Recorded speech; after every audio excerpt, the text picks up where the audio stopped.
අපි ඔබට කියන්න යන්නේ ඔරායනිස්ට් උල්කාපාත වර්ෂාව පිළිබඳව.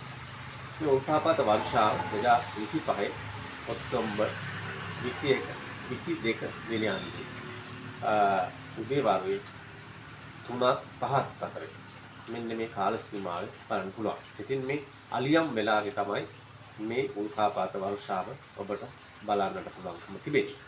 මෙය ඔරායන් තාරකා රාශිය ළඟින් දිස්වෙනවා.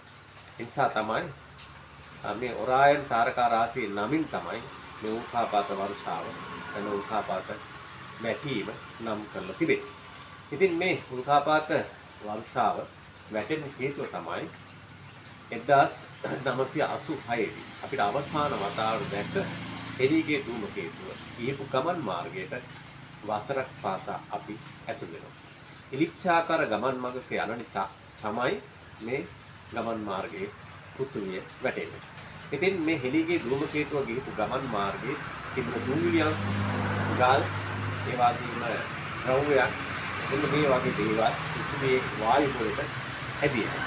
අන්නේ ඇදෙන නිසා තමයි අපිට මේවා ආලෝක ධාරාවක් විසින් දකින්න ලැබෙන්නේ. ඉතින් ඒ නිසා අපි උල්කාපාත වර්ෂාවක් කියලා හඳුන්වනවා. මේ හෙළිගේ ධූමකේතුවේ තිබිච්ච කොටස් නටාවශේෂයක් තමයි අපිට මේ උල්කාපාත ලෙස හඳුනා ගන්න පුළුවන්කම තිබෙන්නේ. ඉතින් මේවා රාත්‍රියට දැක බලා ගන්න පුළුවන්. ඔබත් 21 22 වෙනි අතේ මේ උල්කාපාත වර්ෂාව ඔබ අලියම් කාලේ බලන්න.